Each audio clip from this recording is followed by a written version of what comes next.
नमस्कार, तनिष्का रेसिपीमध्ये मी जयश्री तुमच्या सगळ्यांचं मनपूर्वक स्वागत करते। आज आपण मस्त झटपट अशी फ्लावरची भाजी करणार आहोत। चला तर मग सुरुवात करूया। रेसिपी आवडल्यास लाईक, शेअर आणि सबस्क्राइब करायलाही विसरू नका। त्यासाठी इथे मी पाव किलो फ्लावर घेऊन फ्लावरचे असे तुकडे करून घेतलेले आहेत। हे फ्लावरचे तुकडे स्वच्छ धुवून घेतलेले आहेत। चला तर मग भाजी बनवायला सुरुवात करू। भाजीसाठी सगळ्यात अगोदर कढईत एक पळी तेल ॲड करू। तेल चांगलं तापलं की त्यात अर्धा चमचा जिरं, मस्त असं जिरं तेलात तडतडू द्यायचे।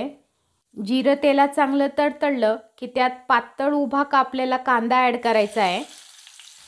इथे मी एक मोठ्या आकाराचा कांदा पातळ उभा असा कापून घेतलेला आहे। आपल्याला हा कांदा लालसर होईपर्यंत तेलात चांगला परतून घ्यायचा आहे। मी इथे कांदा पातळ उभा असा कापून ॲड करते। तुम्ही जर कांदा बारीक कापून ॲड केला तरीही चालेल। तुम्ही पाहू शकता इथे कांद्याला हलका सोनेरी रंग यायला सुरुवात झालेली आहे। आपण आता यात एक चमचा लसणाची पेस्ट ॲड करू। आपल्याला हा लसूण कांद्यासोबतच चांगला परतून घ्यायचा आहे। कांदा तेलात चांगला परतून झालेला आहे। आपण आता यात मसाले ॲड करू। एक चमचा लाल मिर्च पावडर, तिखट तुम्ही आवडीनुसार कमी जास्त करू शकता। अर्धा चमचा धनेपूड, पाव चमचा हळद। हे सगळे मसाले तेलात चांगले परतून घ्यायचे आहेत। मसाले तेलात चांगले परतून झाले की त्यात एका टोमॅटोच्या बारीक फोडी ॲड करायच्या आहेत।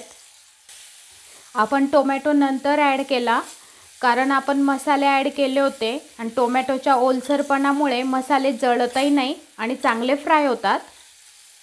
इथे मी साधारण अर्धा मिनिट हा टोमॅटो मसाल्यांमध्ये चांगला फ्राय करून घेतलेला आहे। आपण आता धुवून घेतलेली फ्लावर ॲड करू। ही फ्लावर मसाल्यामध्ये चांगली मिक्स करून घ्यायची आहे। ही झटपट होणारी फ्लावरची भाजी आपण टिफिनला किंवा वरण भातासोबत ताटालाही वाढू शकतो। इथे फ्लावर व्यवस्थित अशी मसाल्यांमध्ये मिक्स झालेली आहे। आपण आता यात चवीनुसार मीठ ॲड करू। मीठ ॲड करून फ्लावर पुन्हा एकदा चांगली मिक्स करून घेऊ। फ्लावर चांगली मिक्स करून झाली की त्यात अर्धाच ग्लास पाणी ॲड करायचं आहे। पाणी ॲड करून भाजी मिक्स करून घेऊ। आता आपण ही भाजी झाकण ठेवून कमी गॅसच्या फ्लेमवर शिजू देऊ। 3 ते 4 मिनिटे झालेले आहेत। आपण आता झाकण काढून घेऊ। वा, मस्त रंग आलाय भाजीला। 3 ते 4 मिनिटात फ्लावर व्यवस्थित अशी शिजलेली आहे। तुम्ही पाहू शकता।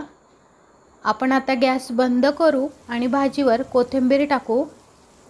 रेडी झाली आपली मस्त अशी फ्लावरची भाजी। तुम्हाला ही रेसिपी कशी वाटली ते कमेंट करून नक्कीच सांगा। तुम्ही हा व्हिडिओ पाहिला त्याबद्दल तुमचे मनपूर्वक आभार। पुन्हा भेटू अशाच एका नवीन रेसिपी सोबत। तोपर्यंत बाय बाय।